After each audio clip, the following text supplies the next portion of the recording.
Di lereng selatan Gunung Merapi, tepat di antara batas hutan pinus dan kebun kopi tua yang ditinggalkan, terdapat sebuah dusun kecil bernama Giripeni. Dusun itu sudah puluhan tahun hidup berdampingan dengan amarah alam dan ketenangan sakral gunung yang mereka panggil dengan penuh hormat sebagai Eyang Merapi. Penduduknya tak banyak, tak lebih dari 50 kepala keluarga yang menggantungkan hidup dari hasil bumi dan warisan leluhur. Meski hidup dalam bayang-bayang kawah aktif, mereka tetap bertahan, seolah ada ikatan yang tak bisa dijelaskan dengan kata. Setiap malam Jumat Kliwon, sunyi menyelimuti lereng itu lebih dalam dari biasanya, seakan waktu sengaja melambat dan udara membawa bisikan dari masa lalu. Pada malam-malam tertentu, mereka, yang tinggal paling dekat dengan batas hutan, mengaku mendengar suara gamelan dari arah puncak, gemuruh halus yang muncul dari kegelapan, menggema pelan namun jelas, diiringi tabuhan kendang dan saron seolah sedang ada kenduri agung di tempat yang tak kasat mata. Suara itu datang tanpa undangan, tanpa wujud, dan tak pernah terdengar oleh mereka yang berniat mencarinya. Ia hanya muncul pada saat yang ia kehendaki, dan hanya terdengar oleh telinga yang ia pilih. Selama bertahun-tahun, suara gamelan itu telah menjadi semacam rahasia terbuka bagi warga Giripeni.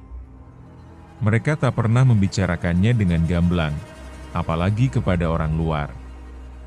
Bahkan di antara sesama penduduk, topik itu hanya muncul dalam bisik-bisik pelan, seolah menyebutnya terlalu keras bisa mengundang sesuatu turun dari gunung. Leluhur mereka telah berpesan, jangan pernah mencoba mencari sumber suara itu, jangan menanyai gunung tentang sesuatu yang tidak ia ingin tunjukkan. Konon, pada masa penjajahan dulu, pernah ada tentara Belanda yang mendengar suara serupa lalu memerintahkan anak buahnya untuk naik menyelidiki. Tak ada satupun yang kembali. Sejak saat itu, warga Giripeni memperlakukan suara gamelan itu sebagai batas yang tak boleh disentuh, semacam tembok halus yang memisahkan dunia nyata dengan alam gaib. Namun, seperti semua cerita lama yang mulai larut dalam waktu, kepercayaan itu perlahan memudar di antara generasi muda. Bagi mereka, suara gamelan hanyalah fenomena alam atau, paling banter, legenda kampung yang diwariskan untuk menakut-nakuti anak kecil. Hingga akhirnya, suatu musim kemarau yang ganjil, suara itu mulai terdengar bukan hanya pada malam Jumat Kliwon, melainkan hampir setiap malam. Dan lebih anehnya lagi, ia terdengar semakin dekat.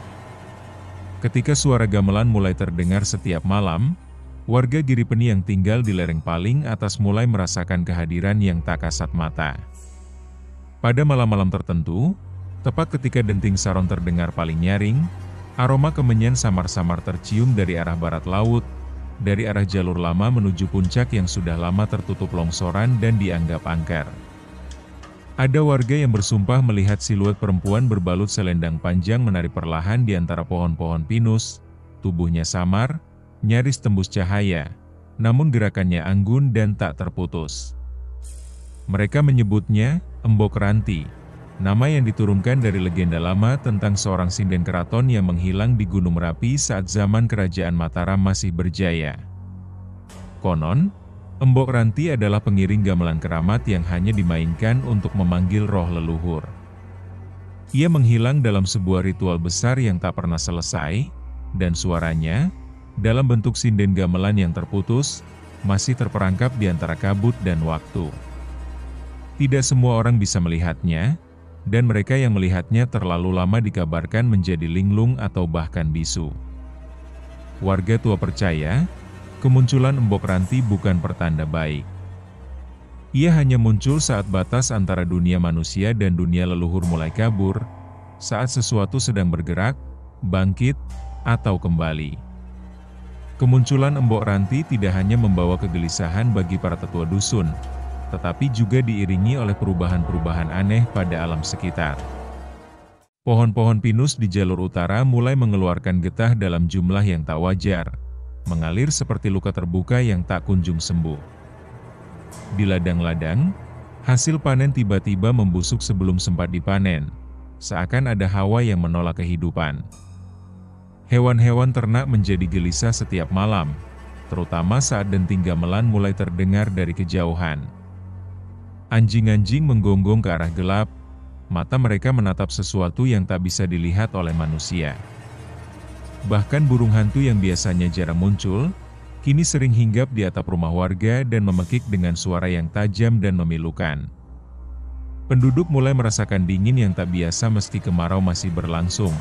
Semacam hawa lembab dan menggigit yang merayap dari tanah, membawa aroma basah seperti ruangan tua yang tertutup rapat selama puluhan tahun. Para sesepuh yang masih teguh menjaga tradisi mulai membaca ini sebagai bentuk pangeling-eling, peringatan dari dunia gaib. Mereka percaya bahwa suara gamelan dan kemunculan embok ranti bukanlah sekadar fenomena, melainkan pertanda bahwa tabir penyeimbang antara dua dunia telah terganggu, dan bahwa sesuatu yang telah lama tertidur kini mulai membuka mata. Di antara tumpukan lontar tua dan kitab-kitab usang yang disimpan di lumbung balai dusun, seorang juru kunci sepuh bernama Mbah Suro menemukan kembali catatan leluhur yang telah lama dilupakan. Lembaran itu ditulis dengan aksara Jawa kuno, penuh simbol dan metafora yang hanya bisa dimaknai oleh mereka yang telah mewarisi ilmu turun-temurun. Di dalamnya tertulis tentang Karaton ing Gunung, istana gaib yang tersembunyi di antara kepulan kabut Merapi, tempat para leluhur dan penunggu gunung bermukim, dan kadang menggelar pangkur agung, ritual besar yang ditandai oleh suara gamelan sakral. Catatan itu menyebutkan bahwa setiap 100 tahun, jika batas antara dunia manusia dan dunia roh menjadi tipis karena keserakahan atau kelupaan manusia terhadap adat, maka gamelan akan kembali berbunyi. Mereka yang mendengarnya dan tidak menghormatinya akan ditarik perlahan ke alam yang tak bernama, tempat waktu tak berjalan dan jiwa mengambang tanpa arah. Mbah Suro gemetar saat menyadari bahwa semua tanda itu telah kembali. Suara gamelan, bayangan penari, perubahan pada alam, dan malam-malam yang seolah menjadi lebih panjang dari seharusnya. Dahulu kala, sebagai bagian dari perjanjian antara manusia dan alam, Dusun Giripeni mengadakan sedekah gunung setiap windu. Ritual itu berupa upacara persembahan lengkap dengan sesaji, tarian, dan nyanyian pujian untuk Eyang Merapi dan para leluhur penjaga.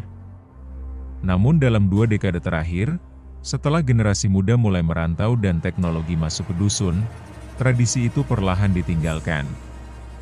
Sesaji menjadi simbolis, tarian digantikan lagu dari pengeras suara, dan doa-doa dikurangi hanya menjadi formalitas tahunan. Para tetua percaya, kelalaian ini telah membangunkan mereka yang seharusnya tetap tidur. Mereka tidak marah, hanya menuntut ditunaikannya kembali perjanjian lama. Namun, jika manusia terlalu lama menunda, maka gunung akan menagih dengan caranya sendiri. Dan suara gamelan itu adalah panggilan, bukan hanya sebagai pengingat, tetapi sebagai peringatan bahwa sesuatu tengah bergerak dalam kegelapan, menghitung, menimbang, dan mendekat. Suatu malam, seorang bocah laki-laki berusia 10 tahun bernama Dewa tidak kembali ke rumah setelah bermain layangan di tepi hutan. Orang tuanya mengira ia tertidur di rumah saudaranya. Namun menjelang tengah malam, ketika suara gamelan kembali terdengar dan kabut turun begitu tebal hingga menelan jalan-jalan dusun, mereka mulai panik. Warga melakukan pencarian hingga dini hari, menyusuri jalan setapak, ladang, hingga ke batas hutan pinus. Tak ada jejak, hanya selembar kertas layangan yang ditemukan menempel di batang pohon dengan goresan aneh di atasnya. Goresan yang jika diamati baik-baik, membentuk pola ukel-ukel seperti motif batik kuno. Tak ada yang berani menyebutnya, tapi bisik-bisik tentang tumbal mulai terdengar di antara warga. Mereka tahu, ini bukan sekadar anak hilang. Ini adalah panggilan pertama yang diabaikan, dan akibatnya adalah korban pertama yang diambil. Semakin hari, suara gamelan tak hanya menjadi lebih sering, tetapi juga semakin nyata. Dulu ia terdengar samar, seperti gema dari balik kabut. Kini, tabuhannya bisa terasa sampai ke lantai rumah, menggetarkan gelas di atas meja dan membuat jendela berderak pelan. Bahkan beberapa warga mulai melihat bayangan-bayangan di sekitar rumah mereka, sepasang kaki yang menarik cepat melintasi teras, atau suara sapaan lembut yang hilang saat dicari asalnya. Dalam mimpi, beberapa orang mulai mendengar lirik-lirik tembang kuno yang tak mereka pahami, namun menimbulkan rasa takut yang aneh, seolah mereka pernah mendengarnya di masa lalu yang terlupakan. Mbah Suro percaya bahwa ini adalah tahap kedua dari Pangkur Agung, saat para penjaga mulai berkeliling, memilih, dan mengukur siapa yang akan dipanggil berikutnya. Pada suatu dini hari yang sepi, warga dikejutkan oleh suara gemuruh dari perut bumi. Mereka menyangka letusan kecil atau guguran lava pijar telah terjadi, namun gunung tetap tenang, tidak ada semburan, tidak ada getaran tercatat. Anehnya, rumah-rumah bergoyang pelan seperti diguncang gempa, dan dari sumur-sumur tua terdengar suara dentingan halus seperti gamelan dimainkan di dalam tanah. Seekor kambing ditemukan mati keesokan paginya, lidahnya menjulur dan matanya membelalak ke langit. Pada telinga kambing itu, ada sobekan kulit membentuk lubang rapi, seakan sesuatu yang tak terlihat telah mencuri pendengarannya. Mbah Suro berkata perlahan, gamelan ikunya wiji, mlebu sak jeroning bumi lan awak. Sing ora tanggap, ilang dalan bali. Gamelan itu menyatu ke dalam bumi dan tubuh manusia. Yang tidak peka, akan kehilangan jalan pulang. Di sebuah pagi setelah malam yang panjang dan penuh suara, seorang pemuda yang baru kembali dari perantauan, bernama Rehan, menemukan jejak telapak kaki kecil berhias gelang lonceng di kebun belakang rumahnya. Jejak itu tidak membawa tanah, tidak ada bekas rumput terinjak, namun tetap tampak jelas, seperti ukiran cahaya di atas embun. Rehan, yang selama ini skeptis terhadap cerita-cerita dusun, mulai terguncang. Di malam berikutnya, ia melihat dari balik jendela bayangan Embok Ranti menari perlahan di antara kebun kopi. Selendangnya berputar perlahan, dan suara sindennya terdengar langsung dalam kepalanya, bukan dari telinga. Ia tidak bisa bergerak, tidak bisa berteriak. Hanya bisa menatap, hingga tubuhnya menggigil seperti terserang demam tinggi. Keesokan harinya, Rehan mulai menggambar motif-motif batik kuno tanpa sadar, pola-pola yang sama dengan yang ditemukan di layangan dewa. Seiring berjalannya waktu, dusun Giripeni terasa mengecil, seolah ruang antara rumah dan hutan menjadi lebih sempit, meski peta dan batas tak berubah. Kabut turun lebih awal, matahari seakan terlambat terbit, dan malam menjadi lebih lama. Beberapa orang merasa jalan pulang dari ladang menjadi lebih jauh, meskipun mereka melewati jalur yang sama. Ada suara langkah yang mengikuti dari belakang, tetapi tak pernah terlihat. Bahkan balai dusun, yang dahulu menjadi tempat berkumpul dan tawa, kini seperti ruangan dingin tak berjiwa. Warga menjadi pendiam, saling pandang tanpa bicara, seperti menyadari bahwa mereka telah melewati batas yang tidak seharusnya dilanggar. Dunia mereka kini berada dalam genggaman sesuatu yang tak mereka pahami, dan suara gamelan tak lagi menakutkan, melainkan menuntut. Ia telah menjadi bagian dari udara yang mereka hirup, dari tanah yang mereka injak. Puncaknya datang saat siang bolong. Tanpa awan, tanpa tanda, suara gamelan menggema dari langit. Tak ada kabut, namun udara berubah pekat, dan langit berpendar seperti senja. Semua warga menghentikan aktivitasnya. Bayangan-bayangan dari pohon tampak menari sendiri, berputar dan bertabrakan. Lantai tanah terasa berdenyut seperti jantung. Dari ujung jalan dusun, muncul sosok perempuan berselendang, berjalan perlahan sambil menunduk. Tak ada yang berani mendekat. Dia berjalan melintasi tengah dusun, memasuki balai, lalu hilang begitu saja. Setelahnya, satu persatu orang mulai menghilang. Pertama anak-anak, lalu ibu-ibu, lalu para pemuda. Tak ada jejak, hanya suara gamelan yang kian nyaring, kian cepat, seperti puncak tarian sakral yang tak kunjung berhenti. Yang tersisa hanyalah Mbah Suro dan beberapa tetua yang terlalu tua untuk lari. Mereka tahu, semuanya sudah terlambat. Dulu, ketika suara gamelan pertama terdengar, mereka bisa saja menghidupkan kembali sedekah gunung, membersihkan jalur tua, dan meminta maaf.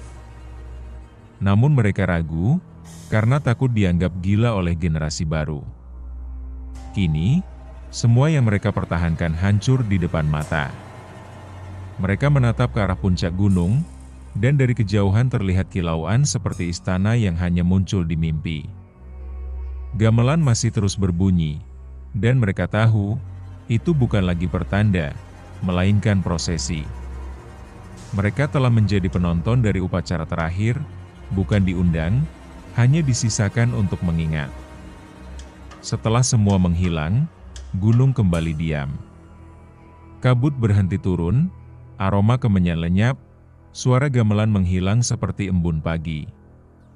Penduduk dari dusun-dusun lain yang datang ke Giripeni mendapati rumah-rumah kosong, ladang-ladang terbengkalai, dan halaman yang tetap bersih seperti masih dihuni. Tak ada tanda kerusakan, tak ada keributan. Hanya keheningan yang menebal di setiap sudut. Beberapa mencoba tinggal, namun semuanya pergi kembali, merasa tidak pernah benar-benar diterima oleh tanah itu. Warga lama telah kembali ke asalnya, ke dunia di mana gamelan tak pernah berhenti, di mana waktu berjalan mengikuti irama kendang, dan di mana penari berselendang terus berputar tanpa lelah. Kini, Giripeni tinggal nama di peta tua. Jika seseorang cukup nekat berkemah di lereng selatan Merapi dan berdiam di malam Jumat Kliwon, ia mungkin akan mendengar suara itu lagi. Gamelan halus dari kejauhan, diiringi suara sinden yang sendu, dan tarikan selendang menari di udara malam. Tak ada larangan, tapi tak ada jawaban pula. Gunung Merapi, seperti para leluhurnya, hanya memberi peringatan sekali. Setelah itu, ia tak bertanggung jawab pada siapapun yang memilih untuk tetap mendengarkan.